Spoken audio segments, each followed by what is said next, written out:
What's up, bookworms, and welcome back to the Book Nook. I'm super excited to be here with you guys for another book review. We're doing something a little bit different today, so I can't wait to tell you guys about that. But before that, I want to talk about the Jack Deen's Book Nook bookmarks we have coming out right now. They're doing great in my Etsy store. You guys seem to love them. I love them too. So if you want to get one for yourself, then just go in the link in the description or go to Etsy at Jack Deen's Book Nook. And it means so much for me, for you guys to support me. Now today, we're going to be doing something a little bit different. I'm going to be just doing a compilation of sorts of the last 4 books that I've read in March. So we got 4 books. 3 are Stephen King, because I'm super into Stephen King right now. I want to tell you guys all about why I love Stephen King so much. And kind of a random book, Animal Farm by George Orwell. I just decided to revisit it for the first time since 8th grade.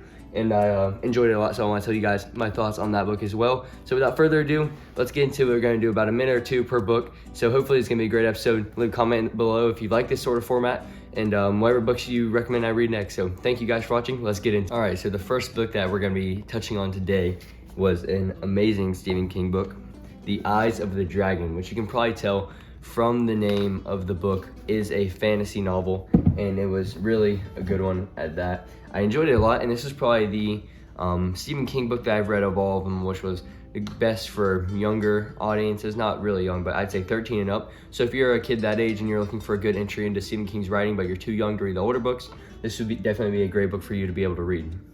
So this book takes place in a kingdom called Deen. It has a dragon-slaying king named King Roland, and he lives with his queen and 2 sons, Peter and Thomas.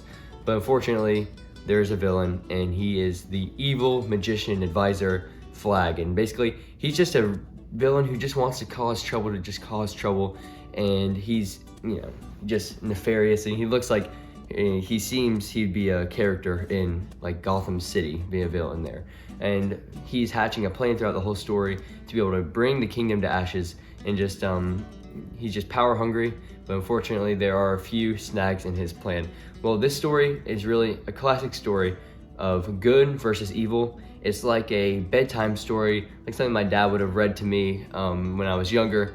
I mean, of course, without like the language and stuff, but really it's a good book in that sense. I read it before bed every night. It's like really a good childhood book, and it's easy to read as well. So if you want a good easy read, then this is a great one. It's just a great book. I really enjoyed it. So now the next book that I'm going to be talking about is Stephen King, The Dead Zone. So depending on your maturity level, this book is definitely an 18 and up read, I would say. But other than that, it's definitely an amazing book. So The Dead Zone follows the story of Johnny Smith, a man who went into a coma for 5 years. But whenever he woke back up, he found out that he had psychic abilities that would allow himself to see people's past, present, and futures, whatever's going on in their life. So he uses these powers for good, but soon he gets roped into a political conspiracy, and that if his plan fails, it will have major implications for the world. This book also talks about themes of fate, free will, and the price of power. Well, one of my favorite things about this book is whenever he gets these psychic abilities, most of us would think that this would be seen as a good thing and that'd be cool. However, it's not. It's in this world, it's seen as, you know, he's a flawed human instead of being like a superhero. So people are scared of him and they're afraid of his abilities, which is definitely a cool take on what it would be like having superpowers. People think he's, you know, so strange instead of having a power. So this book is an amazing page turner. It does well with the suspense, and it's a great thriller, just, you know, what you can expect from Stephen King.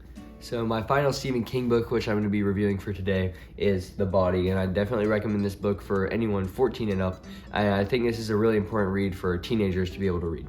So this novel is about 4 young friends, and they're all from a small town, and they set out on this huge adventure to find a body of a missing kid, and along the woods, along train tracks in that area. But along the way, they face various challenges and have to struggle with their interpersonal demons, and it's really about growing up and what it means to grow up and go from that transition from being a kid to being a young adult. And I think that this novel does a great job of talking about how your friends can either lift you up or drag you down, which is why I think it's really important for kids nowadays who are my age to be able to read this, just on making the right decisions and always doing the right thing. So next we're going to be moving on to a book that I'm sure most of you have heard of, but I really still want to include it in my review since I read it. And even if there wasn't anyone who read it, I still want to get it out there because I think that everyone should be able to enjoy this book. Well, I read this in 8th grade, and it is Animal Farm by George Orwell. So like I said, I read this in 8th grade, and I'm not sure if it's still a part of the curriculum in all schools, so I wanted to still make sure that it got out there and that people can go find out about this book and read it if they want to. So as you can see, it's a short little novella. I'd say only about, like 150 pages, which is definitely something that makes it incredibly enjoyable, is the length of it. Well, it's an allegorical novel about a farm of animals who, they want to rebel against their farmer, who they think is too oppressive against them. So they drive out the farmer and they create their own society with commandments. And soon the power corrupts the leaders of the society, who are the pigs, and they become more and more oppressive.